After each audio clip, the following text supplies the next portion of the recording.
Mahanati cinema heroine Keerthy Suresh పెళ్లి వ్యవహారం ఇప్పుడు నెట్టింట వైరల్గా మారింది. తన ప్రియుడు యాంటోనీని వివాహం చేసుకోనున్నట్లు ఇప్పటికే కీర్తి సురేష్ ప్రకటించగా వీరి వివాహం డిసెంబర్ 11న జరుపుకునేందుకు సన్నాహాలు చేస్తున్నారు. గోవాలోని ఓ ప్రైవేట్ రిసార్ట్లో వీరి పెళ్లి వేడుకలు జరుగుతాయని సినీ వర్గాల నుండి వస్తున్న సమాచారం.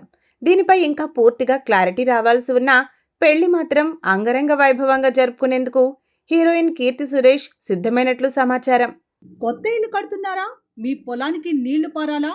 మీ పంపు సెట్లు సతాయిస్తున్నాయా? అవసరం ఏదైనా అన్ని రకాల అవసరాలకు అనువైన పంపు సెట్లు సముద్ర పంపు సెట్లు తోడుంటే నీళ్ల సముద్రం మీ వెంటే. వివరాలకు Tejas engineering solutions, Subedari forest office ఎదురుగా, హనుమకొండ. సంప్రదించాల్సిన phone numbers 9789104402, 9573204402.